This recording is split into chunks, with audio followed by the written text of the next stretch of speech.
Bueno, muchas gracias. Muy buenas tardes a todos y a todas. La verdad que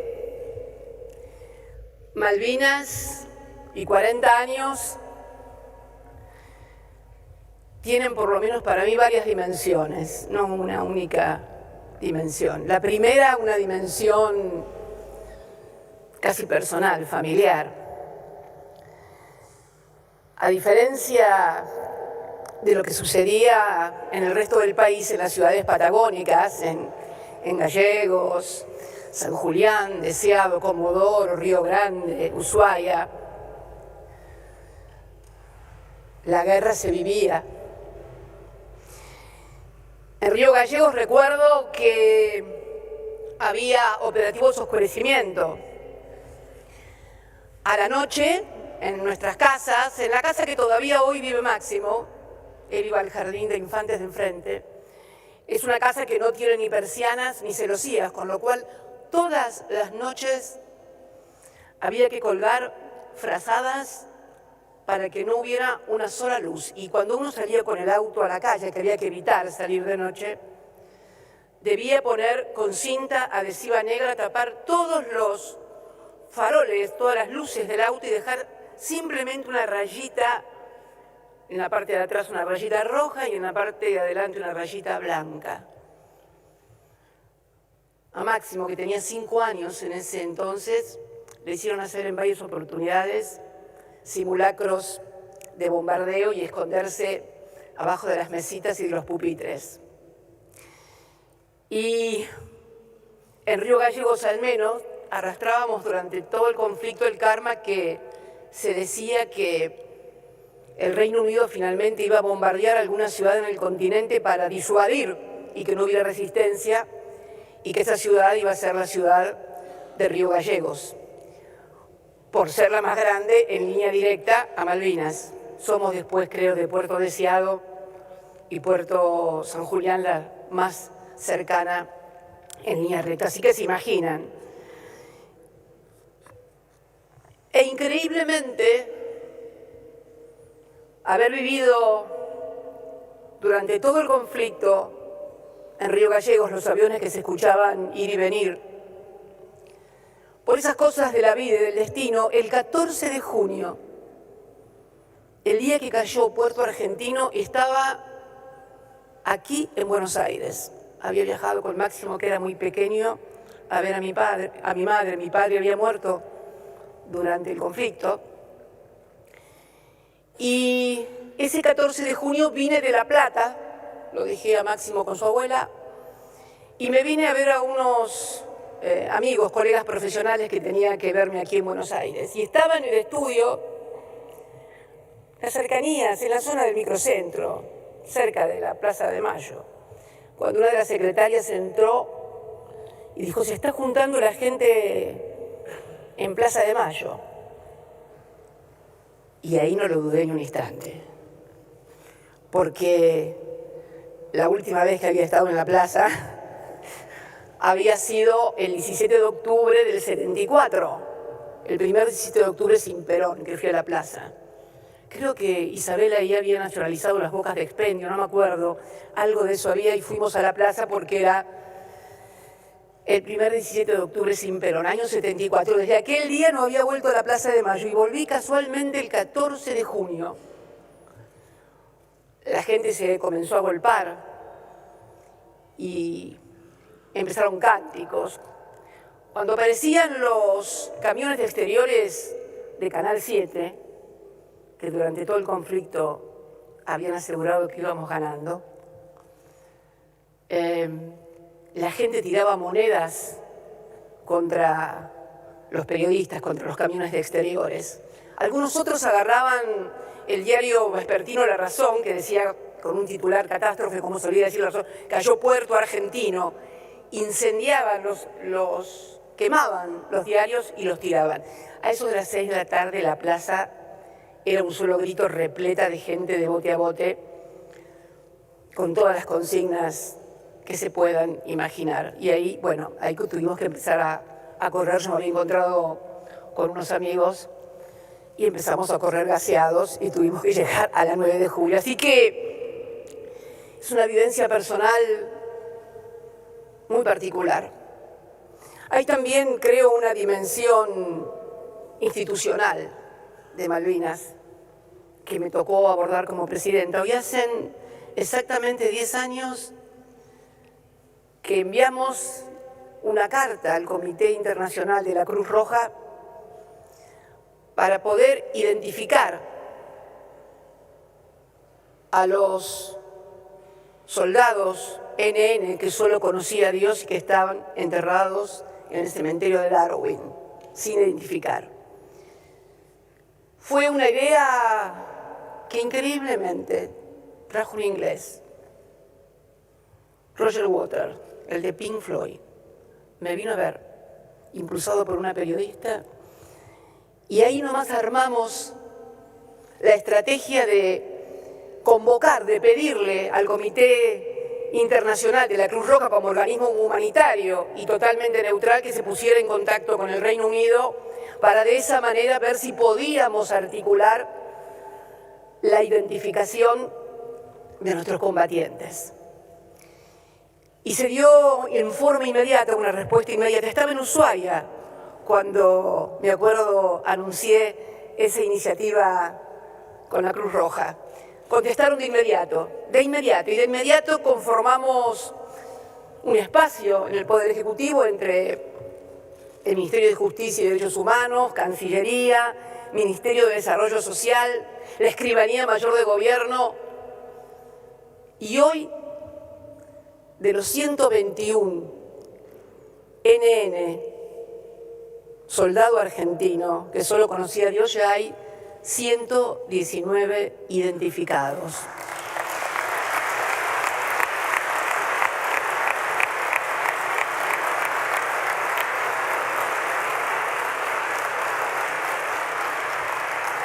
Recorrimos el país, recorrieron el país, contactando a los familiares para que pudieran suministrar muestras de ADN y de esa manera identificar a los combatientes. Hace poquitos días me contaba el secretario de Justicia y también el escribano mayor de gobierno que viajaron a Chaco y Corrientes para los últimos reconocimientos, porque debemos decirlo, que de Chaco y Corrientes salieron muchísimos de los que combatieron y volvieron, y de los que combatieron y no pudieron volver.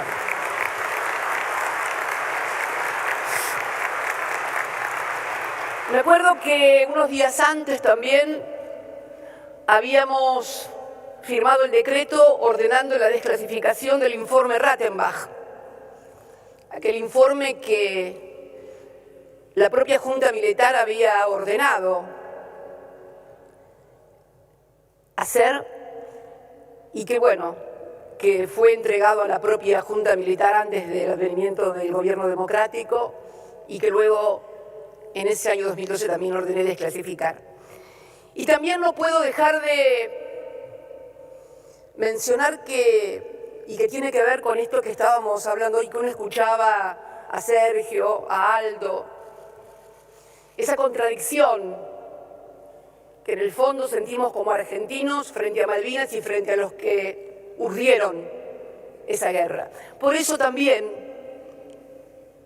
tomamos la decisión que fuera precisamente en la ESMA, en la ex ESMA, que se construyera el Museo de Malvinas. Porque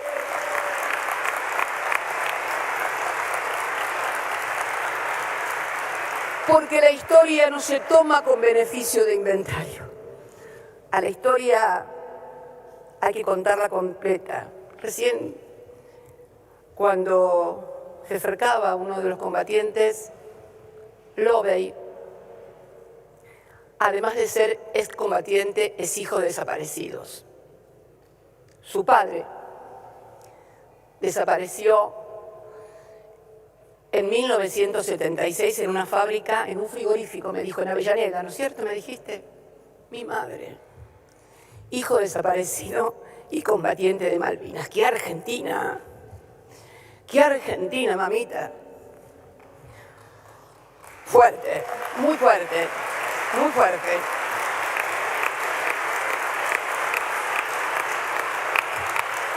Y la verdad que a una dimensión personal o institucional indefectiblemente nos conduce también a Malvinas una dimensión histórica. ¿Qué significó Malvinas, además, en la historia? ¿Qué pasó en esta historia?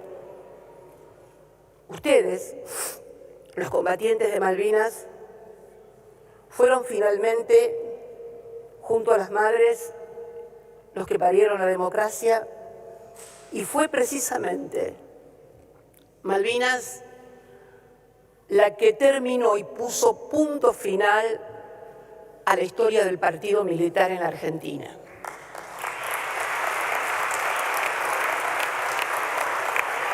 Una historia compleja.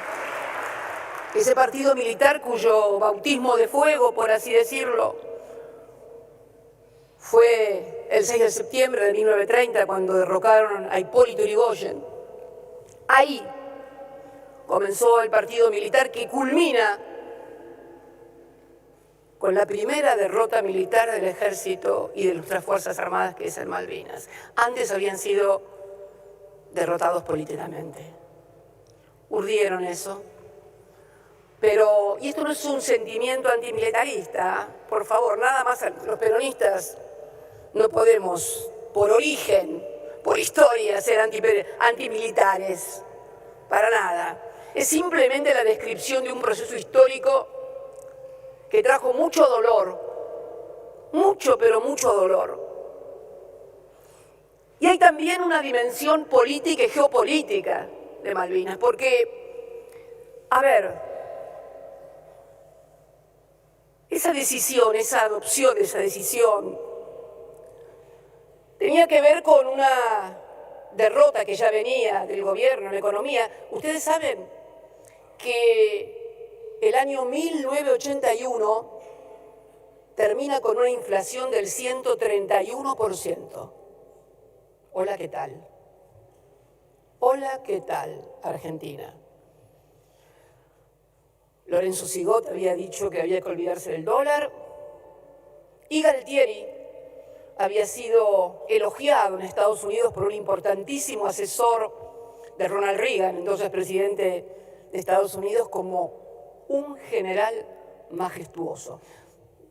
Son muy jóvenes muchos de los que están acá y seguramente, pero siempre es bueno acordarse de la historia. Si uno no se acuerda de la historia, difícilmente pueda construir presente y mucho menos futuro.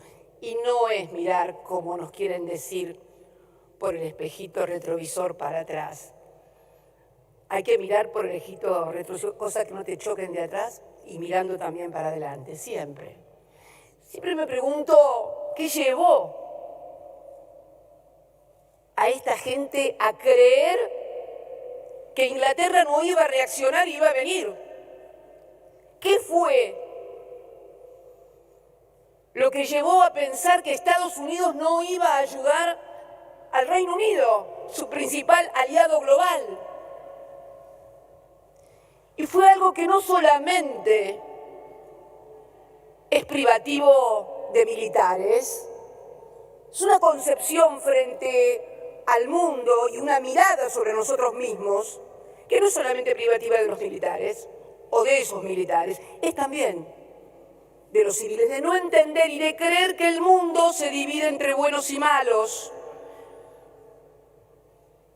Y entonces ellos que se habían inscrito en el bando de los buenos, que eran los de este lado, contra los malos, que eran los otros, no podían fallarle los buenos. Y resulta que esta gente que había secuestrado, desaparecido, torturado, asesinado a miles de argentinos y argentinas porque tenían ideas marxistas y un trapo rojo, terminan con su canciller Nicanor Costa Méndez en La Habana, en la cumbre del movimiento de no alineados y hablando con Fidel Castro. Dios querido. Dios querido, tanto correr para llegar a ningún lado, como dice esa fantástica canción. Y esto también nos pasa, porque tenemos una mirada equivocada producto de que seguimos yendo al almacén a comprar con el manual del almacenero. Miren, yo les voy a recomendar un libro que se lo recomendé al presidente y que todavía no lo leyó, el presidente acá, Cámara de Diputados, al respecto. Es un libro que se llama Diario de una temporada en el quinto piso. Relata, es una crónica histórica, no es una obra literaria, no va a ganar ningún premio Nobel, pero es un libro que relata las experiencias del primer gobierno democrático del 83, del presidente Alfonsín, y los distintos equipos económicos que lo sucedieron. Y lo vas a leer, me dijiste. Bien. Hoy se lo mandé de regalo al presidente para que después la vocera nos diga que no le regaló nada del cumpleaños, ¿viste? Porque después ya veo el lunes, miren si será mala la vicepresidenta que ni siquiera le da un regalito al cumpleaños. Así que le mandé el libro, que es muy interesante y de una extraordinaria actualidad. Pero ¿a dónde voy? ¿A dónde vas, Cristina, con esto? A una crónica de ese libro que no tiene desperdicio y que tiene que ver con esto de los conceptos empaquetados que le venden a los argentinos. El problema es cuando se lo venden a las clases dirigentes argentinas, porque la sociedad tiene tantos problemas que no tiene tiempo para andar haciendo finas disquisiciones, pero quienes tenemos y nos presentamos ante la sociedad para conducir sus destinos, no podemos tener esos errores. ¿A dónde va la anécdota? Bueno, resulta ser que Machinea, ¿se acuerdan de Machinea? Que fue luego ministro de Economía durante el gobierno del presidente de la Rúa, de la Primera Alianza. Machinea era miembro del gabinete económico de Surril, del doctor Surril. Y habían decidido, en medio de unas tantas crisis que atravesaron, privatizar el polo siderúrgico y el polo petroquímico. Innovador, una medida innovadora. Y allá marchó a Estados Unidos, Machinea, para entrevistarse con el presidente del Banco Mundial y decirle que necesitaban un préstamo de 4.000 millones de dólares para poder privatizar y tornar mucho más eficiente, en forma privada, el polo siderúrgico y el polo petroquímico. Y entonces el presidente del Banco Mundial lo escucha atentamente, dice: Machinea iba ganador, voy con la privatización, estos son los que inventaron la privatización, ¿cómo van a decir que no? Bien, llegó allá y el presidente del Banco Mundial le dice: mire, no va a poder ser, pero ¿cómo que no? Le pregunta. Es para privatizarlo, para que sea más eficiente, más eficaz. Estados Unidos se va a oponer. ¿Cómo que se va a oponer? Claro, porque compiten con el sector siderúrgico y petroquímico de ellos. Si ustedes son eficientes y son competitivos, compiten contra ellos. Y ahí se desayunó. Y el problema no es de Estados Unidos. El problema es de nosotros los argentinos. A ver si nos notificamos de alguna buena vez por todas. Estados Unidos lo que hace es defender sus intereses. Ojalá todos tuviéramos esa misma actitud. Y la verdad que en este mundo, donde vemos que el derecho internacional se aplica en forma selectiva, donde quienes están sentados, las grandes potencias en el Consejo de Seguridad, con silla permanente y derecho a veto, aplican el derecho si les conviene, y si no les conviene no se aplica el derecho. Como nos pasó a nosotros con el TIAR, Tratado Interamericano de Asistencia Recíproca, que obligaba a todos los países del continente a salir en defensa cuando éramos agredidos en nuestro territorio por una potencia extraamericana. Nada de eso sucedió, porque el mundo y la geopolítica no se divide entre los buenos y los malos. Eso es para Netflix. Netflix, como dice la propaganda. Una es para eso. Nosotros tenemos que situarnos en la realidad de nuestra patria y desde allí mirar el mundo y desde aquí tomar las decisiones. Y no creernos que hay buenos y malos, hay intereses, y entonces los argentinos, quienes aspiran a representarlos a ellos y a ellas, deben saber que es sobre eso, sobre lo que hay que actuar, trabajar y planificar. Y hoy, a 40 años de Malvinas, se me ocurre que debiéramos también, y en este mundo en donde la energía y los alimentos se han convertido casi en un botín de guerra, prepararnos para revisar y repensar nuestro sistema de defensa. Y no hablo de un sistema de defensa de carácter militar ofensivo, para nada. Simplemente quiero que tengamos en cuenta que tenemos la primera reserva de gas no convencional del mundo en Vaca Muerta y la cuarta de petróleo no convencional. Pequeña digresión al respecto. Fue nuestro gobierno el que recuperó Vaca Muerta. Hoy todos hablan de que vamos a exportar. Bueno, si no hubiera habido un gobierno que recuperara YPF como lo hicimos en el 2012, no habría Vaca Muerta ni soberanía hidrocarburífera.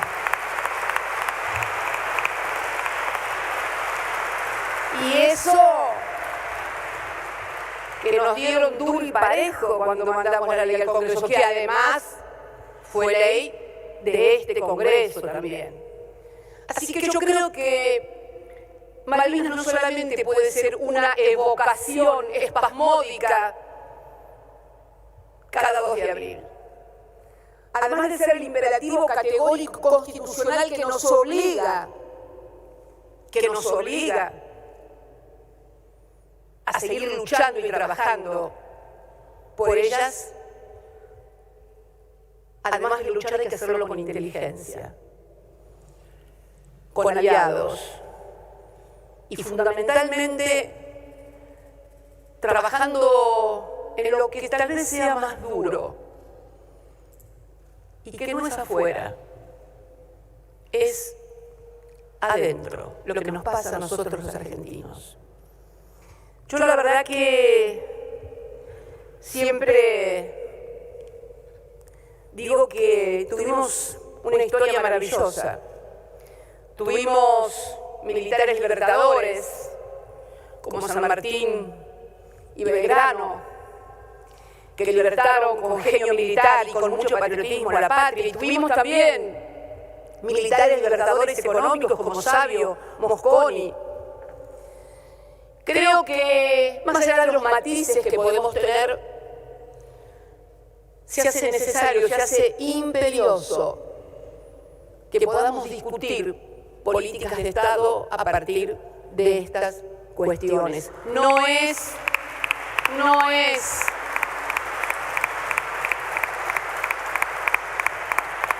la patria no es una cuestión de ideología, por favor. La patria se defiende de todos lados, de derecha, de izquierda, de abajo, del centro. Esto es lo importante, poder diferenciar lo que es la disputa política de lo que es innegociable y que es construir un país que haga honor a ustedes, que fueron y pelearon, a los que se quedaron allá, a sus familiares, pero sobre todo a todos los que seguimos soñando que una Argentina diferente es posible. Muchísimas gracias a todos y a todas.